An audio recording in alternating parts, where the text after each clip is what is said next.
Actually এই গল্পটা normal একটা গল্প, একদম আপনার আমার জীবনের গল্প, যার জন্য আমার এক্সট্রা কোনো কিছু কেয়ার করতে হয়নি বা এক্সট্রাভাবে নিজেকে গ্রুমিং করার কোনো দরকার হয়নি।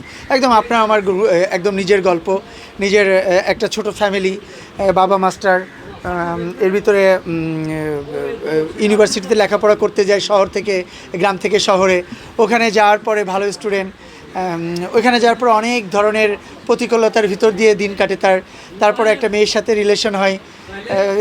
এই আর কি, এইভাবে রিলেশন যখন হয় তখন আসলে জানতে পারে যে রিলেশনটা আমাদের করা উচিত হয়নি, এই রিলেশনে কোনো ফিউচার নাই। কিন্তু ইন দি মিন টাইমে দেখা যায় দুটা লাইফ, চারটা পরিবার তখন ধ্বংস হয়ে গেছে। এই ধ্বংসগুলো কীভাবে হচ্ছে, টানাপোড়েনটা কীভাবে আসতেছে, কে কীভাবে এটা রীতি টানছে, এগুলো গল্পের ভিতরে জানা যাবে। নতুনত্ব দেওয়ার মতো তো কোনো কিছু এখনকার সিনেমাতে আসে নাই, সবই কোনো না কোনো জায়গা থেকেই আসে।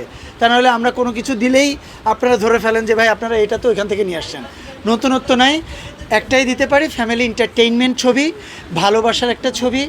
আর একটা ছেলে তার শেষ মুহূর্ত পর্যন্ত মেয়েটাকে পাওয়ার জন্য এবং মেয়েটাকে পাওয়ার পরে সেই মেয়েটাকে ছেলেটার সাথে সংসার করার জন্য, একটা মেয়ে একটা ছেলের সাথে সংসার না ভাঙার জন্য শেষ মুহূর্ত পর্যন্ত চ্যালেঞ্জ করে লাস্টে তার জীবন পর্যন্ত তার দ্বিতীয় একটা সংসারকে টিকে রাখার জন্য।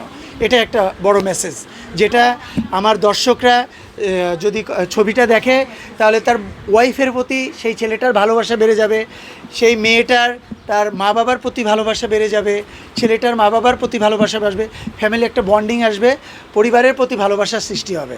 আমার কাছে মনে হয় যদি 10 জন ব্যক্তি এই ছবিটা দেখে, এর মধ্যে 5 জন ব্যক্তি আগে চিন্তা করবে যে আমি যার জন্য জীবন দিচ্ছি, যাকে নিয়ে আমি বাড়ি থেকে বের হয়ে যাচ্ছি, আমি আজকে 26 বছর বয়সে বাড়ি থেকে বের হচ্ছি, কিন্তু এই 26 বছর, এই 26 দিনের একটা মেয়ে বা 26 দিনের একটা ছেলে বা 1 বছর একটা ছেলের জন্য এই 26 বছরের পরিবারটাকে ধ্বংস করে যাচ্ছি, এই জিনিসগুলো রিয়েলাইজ করতে পারবে আর কি। সিনেমার কাজ ওটা প্রায় শেষ, আর 3 থেকে 4 দিনের কাজ আছে। কালকে থেকে লট শুরু হবে, কালকে থেকে লট শেষ কাজ শুরু হবে কালকে থেকে। অ্যাকচুয়ালি সিনেমার নাম হচ্ছে ভালোবাসার বন্ধন। আমার কো আর্টিস্ট হিসাবে আছে, হিরোইন হিসাবে আছে মৌখান, আর ছবিতে অনেক সিনিয়র আর্টিস্টরা আছেন, অনেক অনেক আর কি। অ্যাকচুয়ালি কেমন আশা করছেন? আশা করছি হলের পরিবেশ পরিস্থিতি মিলিয়ে তো আসলে আশা করাটাও কষ্টের ব্যাপার, কারণ আমরা যে ছবি নিয়ে আশা করেছিলাম ঈদে, সেটাও অনেকটা একটু নিরাশার ভিতরে চলে গেছে। আশা করছি সব কিছু কাটিয়ে ভালো একটা জায়গায় যাবে। আর বাংলা ছবির বাংলা গল্প, আমি যে ছবিতে কাজ করছি এটা একটা একটা গল্প নিয়ে কাজ করছেন আমার ডিরেক্টর। দেখা যাক বাকিটা কী হয়। হলের পরিবেশ পরিস্থিতি যদি ভালো না হয় তাহলে আসলে বাংলাদেশ কেন, মানে আমি এটা সবসময় বলি, আসলে অনেক বিগ ক্যানভাসের ছবিও ইচ্ছারা রিলিজ দিলেও এই টাকাটা ওঠানো সো টাফ একটা ব্যাপার, এটা উঠছে না আর কি। ঈদেরও অবস্থা ভালো না।